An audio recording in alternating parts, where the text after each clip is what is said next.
Welcome to NTD's Capital Report. I'm Steve Lance. Let's take a look at some of the stories we've been following for you today. Today, President Biden announced his budget plan for next year. He aims to tax the rich, fund the police, and counter China. We'll take a look at how the administration wants to spend your tax dollars.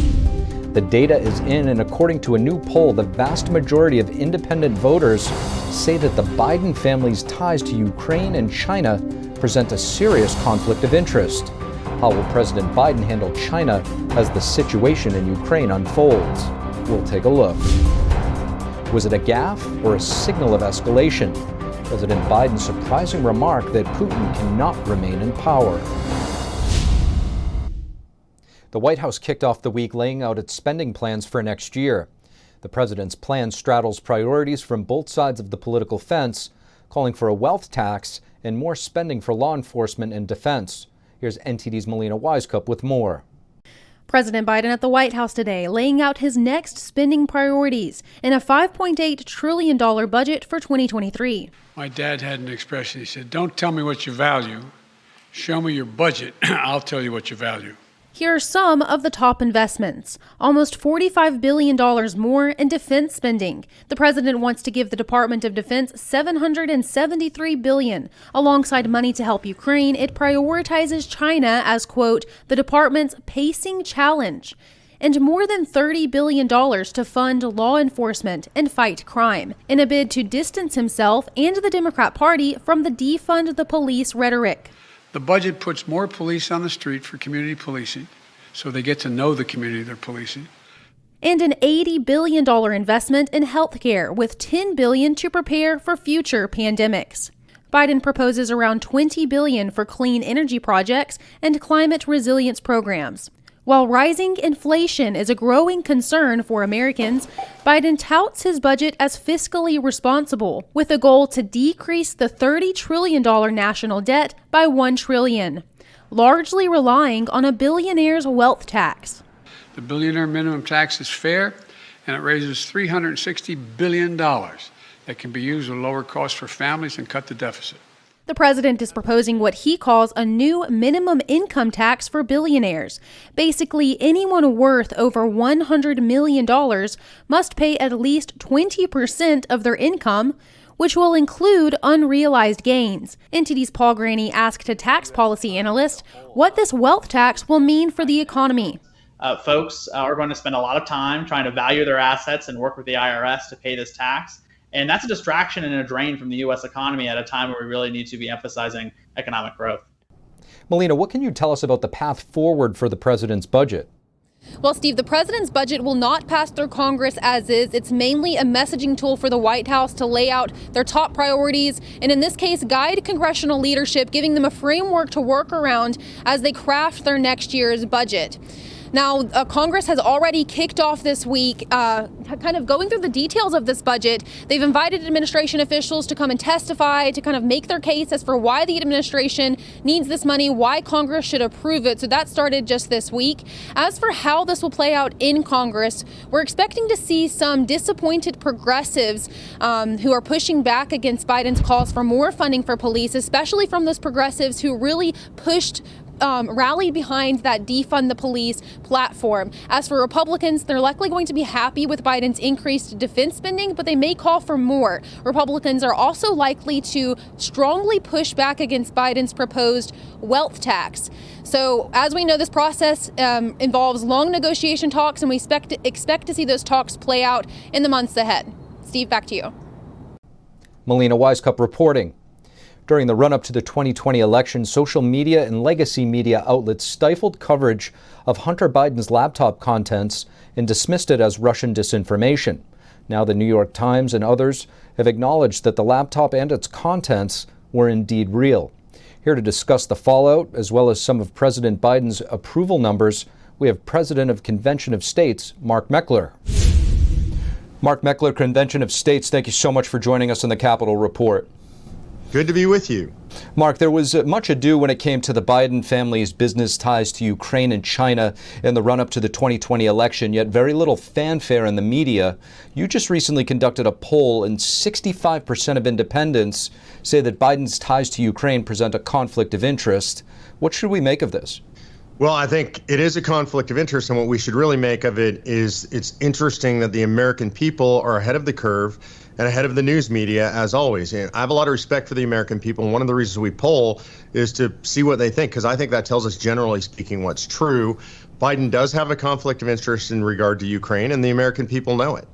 Now, 65% is an overwhelming majority, despite the media blackout that took place on social media and traditional media on this issue. What do you make of the Biden family's ties to the CCP, and how do you think that all plays into the bigger picture? Well, I think it's pretty clear after decades of Hunter Biden profiting off his father's name, off of emails from Hunter Biden's laptop that refer to percentages being reserved for the big guy, that in regard to Ukraine and in regard to the CCP, that President Biden is heavily conflicted. He's probably the most conflicted president in modern U.S. American history. And again, I think the American people are very aware of this, despite the media's best attempts to obfuscate.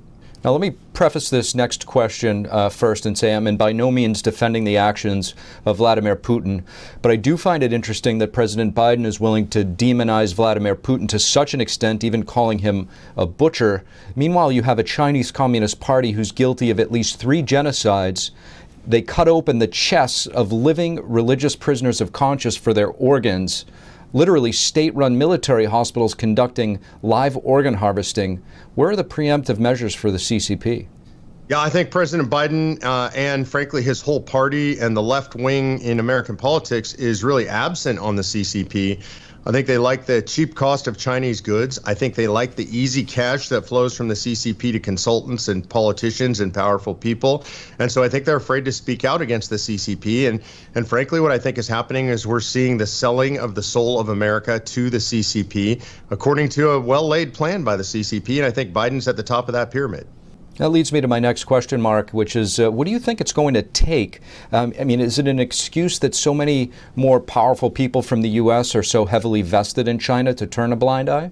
I don't think it's an excuse, but I do think it's the reason. And what I think it's going to take is the American people rising up. It's going to take bold political leadership. We had some of that from President Trump calling out the CCP for the evil dictatorship that it is. But it's also going to take a willingness from the American people to sacrifice. We have cheap goods and easy money from China, and that's going to have to stop. And in order to make that stop, prices are going to go up here in the U.S.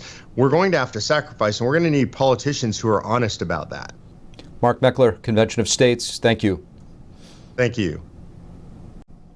A 9-word ad lib has sent tremors throughout the world.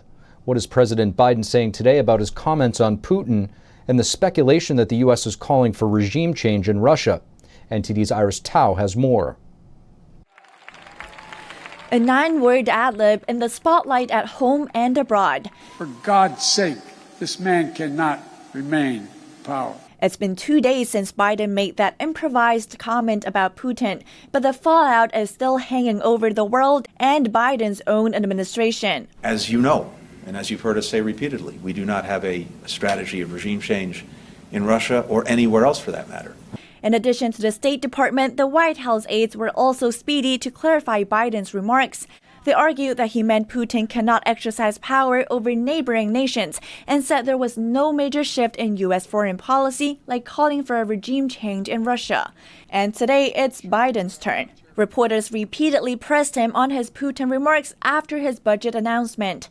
Or do you now regret saying that because your government has been trying to walk that back? Number one, I'm not walking anything back.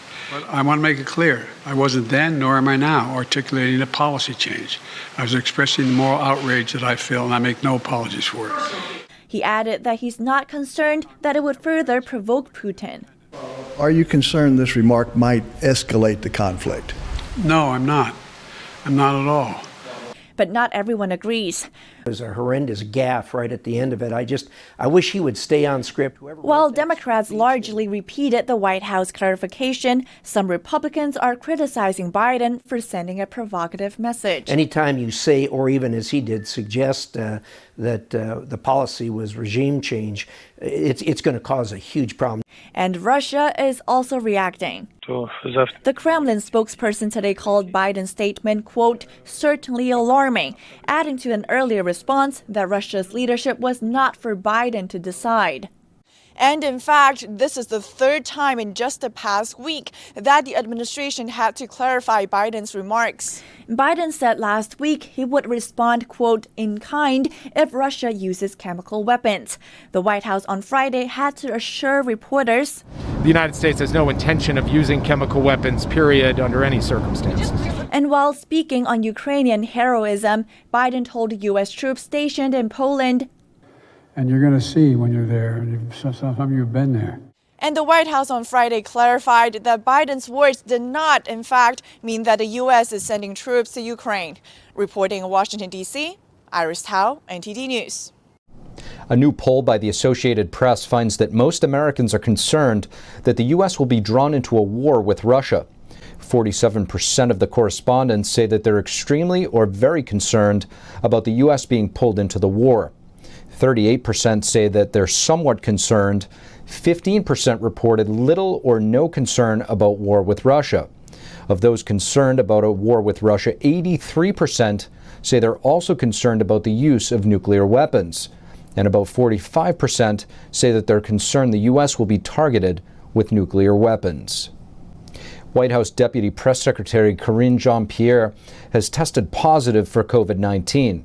This comes after a trip with President Biden to Poland and Belgium. Jean-Pierre says that she saw President Biden at a meeting with social distancing and that according to CDC guidelines, she would not be considered to have made contact with Biden. Jean-Pierre says she experienced mild symptoms.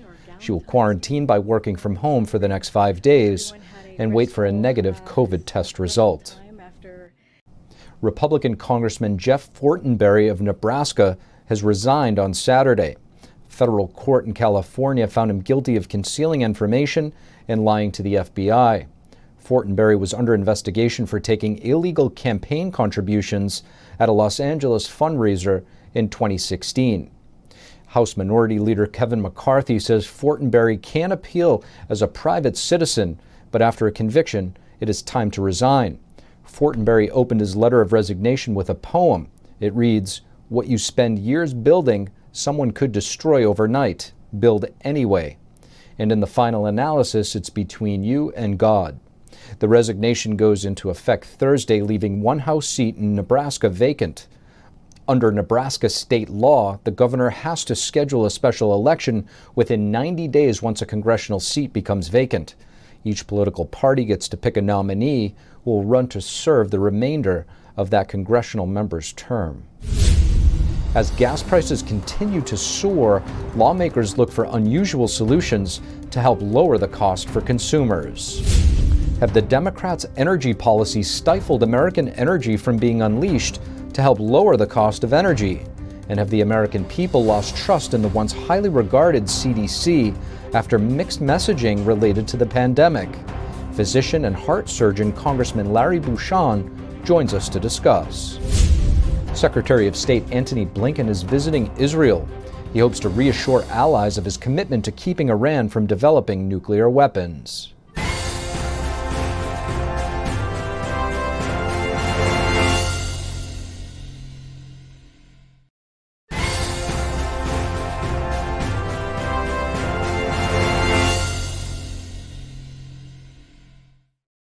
Hello and welcome back to the Capitol Report. I'm Steve Lance.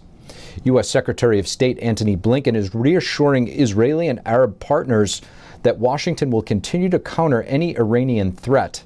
This as he promotes nuclear diplomacy with Tehran. We are both committed, both determined that Iran will never acquire a nuclear weapon. On a visit to Israel ahead of a major Mideast summit, U.S. Secretary of State Antony Blinken sought to reassure Israeli and Arab partners that Washington would continue to oppose Iranian efforts to obtain an atomic weapon.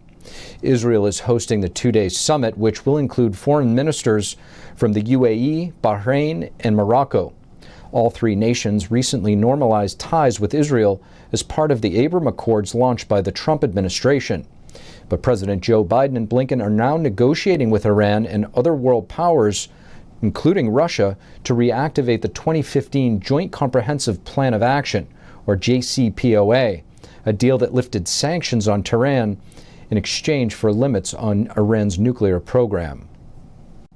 Blinken met with Israeli Prime Minister Naftali Bennett on Sunday, and Bennett tested positive for the CCP virus early on Monday.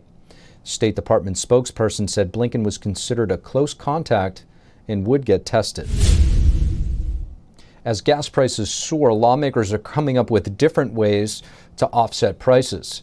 California, where gas prices are over $5 a gallon and in some cases close to $7, Governor Gavin Newsom proposed a $400 debit card to car owners, regardless of income. Last week, Virginia Governor Glenn Youngkin proposed emergency legislation to suspend the gas tax for 3 months. In Congress, 3 Democratic representatives, Thompson, Larson, and Underwood, proposed $100 monthly rebate checks while gas is over $4. Oregon Democrat Peter DeFazio would tax oil companies to provide a consumer rebate. Congressman Larry Bucshon is a physician and heart surgeon. He's performed hundreds of surgeries on the human heart. We had a chance to get his take on the ongoing health emergency in the United States and how it's been handled thus far. But first, we asked him about the energy crisis we're facing in the United States and what can be done about it. Here's a look. Congressman Larry Bucshon, thank you so much for joining us on the Capitol Report. Well, it's great to be with you. Congressman, I want to ask you, when it comes to energy and gas prices, Republicans are calling for an opening of the Keystone XL pipeline. The Democrats say that would not resolve the current situation.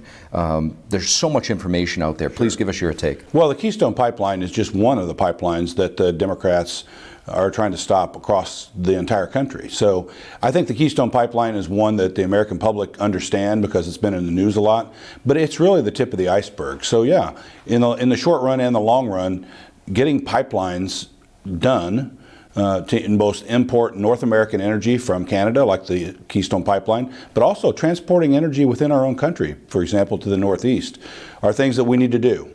So that is exactly true. You know, stopping all these pipelines, and then the companies looking ahead saying, well, if we're not going to have pipelines, then, you know, energy costs are going to go up. And so that has been the effect. There's a big debate about whether or not it's really practical. I've also heard the argument that if for it to be, you know, even semi-practical, the government would have to subsidize it. Can you explain that to us? Well, we're already subsidizing those two industries dramatically to get them off the ground. And so let me just say this. I'm an all-the-above energy person. I believe we should pursue technology and innovation across the energy spectrum. That includes nuclear, that includes fossil fuels, and renewables. But in the short run, and really in the long run, you're going to see the renewables cap out at a certain amount of energy production, but just from logistics. I mean, how many places can you put solar panels? And, you know, the wind doesn't always blow and the sun doesn't always shine. So I do think that the Democrats and more liberal thinkers really are out ahead of themselves when they say that we're going to be able to replace fossil fuel and, for that matter, nuclear energy in this country or in the world. Now, Congressman, you're also a physician, a doctor, a surgeon. So I'm really interested to see what you have to say. When it comes to the virus, cases have receded in the U.S., which is we're very thankful for. Yet in China, we've seen cases start to surge. China hasn't been forthcoming since the beginning. So how do we balance, seeing cases rise in China and here and not going back into lockdown mode if things do resurge? Yeah, well, first of all, as far as lockdown, the last thing you mentioned, there's data from out there now from Johns Hopkins that shows that the lockdowns did not have a dramatic effect on COVID at all, and that information is public. That said, you know, the Chinese lied about the origin of the virus. It's pretty clear what happened, and we're going to continue to investigate that. You can't rely on the Chinese for any data at all because they're just not forthcoming. In the United States, as a physician, you know, we need to be looking at hospitalizations and deaths, not cases. Most people that are getting cases now are getting a mild form of the disease. Most people have been vaccinated or have had COVID. So we should start talking about levels of immunity, not just levels of vaccination. And we're not doing that. We're trying to push the CDC, the Doctors Caucus, people like myself, to develop testing to show if you've had COVID, you may be immune, and that should be factored into the number of people who are not going to get COVID again. From a healthcare provider's standpoint and from your viewpoint, when you look at how our federal health agencies have handled everything, even what you're talking about, how do you think this has impacted the general public? Well, I think dramatically. I think the confidence that people now have in the CDC, for example, is low. I can tell you the people that I represent in Southwest Indiana just don't trust the information coming out of the CDC, and that's a real shame, because that organization historically has been thought to be the world's authority on these type of things, but it's been dramatically politicized. Let me just give you a quick example. Right before the State of the Union, they come out and they change the mask situation so that the president can go on TV and everybody can be, in the House chamber without masks on, including the speaker. I mean, the timing of that's pretty suspicious, and I think people recognize that it's been politicized, and so they don't trust it, and that's unfortunate. And yet there's still a federal mandate to fly on an airplane. You probably know that a bunch of airline executives sent a letter to the federal government saying they need to get rid of the mask mandate. It makes no sense when you have basketball stadiums full of people and other large events full of people without masks and still have people masked on planes, because planes have an air circulating system, and actually the air on the planes is probably cleaner than you'd find in a basketball arena. So, the executives understand that, and I think they're pressing the government to lift it. The other thing on that I'll say quickly is they're having a lot of problems with passengers, that say, I'm not going to wear a mask. And so it's created a lot of just uncomfortable situations on flights, and I think the executives are actually out ahead of the federal government on this. Congressman Larry Bucshon, thank you. You're welcome. Thanks for having me. Appreciate it. House Democrats plan to pass a bill to legalize marijuana this week. Judiciary Committee Chairman Jerry Nadler is the lead sponsor of the bill. He said in a statement that his bill would decriminalize marijuana at the federal level. The New York Democrat added that it would allow the marijuana industry to access financial services in states where the drug is legal. Senate Majority Leader Chuck Schumer hopes to bring similar legislation to the floor in the coming months. On Thursday, the Senate voted unanimously on expanding scientific and medical research on marijuana. Maryland's new congressional map is no longer valid. This after a judge tossed it out on Friday. The map would have moved Republican Congressman Andy Harris to a district that he would have likely lost. Harris is the only Republican congressman in the state. Senior Judge Lynn Battaglia presided over the case. She was appointed by former Democratic Governor Paris Glendening. Judge Battaglia found the map unconstitutional, and she called it extreme partisan gerrymandering aimed at reducing the power of Republicans. The truckers' convoy is leaving D.C. this Wednesday after protesting for 3 weeks in the nation's capital. The truckers will be headed to California, calling attention for a list of pandemic-related bills. The group said in a statement what starts in California spreads to other blue states and purple states and potentially to the federal level. Truckers came to D.C. to protest COVID-19 mandates. They've met with several lawmakers to express their concerns over the ongoing mandates. The protests remained peaceful, and during the 3 weeks of their stay, the truckers were only issued a few minor vehicular citations. And that's all we have for you this evening on the Capitol Report. Thank you for tuning in. From Washington, D.C., I'm Steve Lance, and we'll see you tomorrow.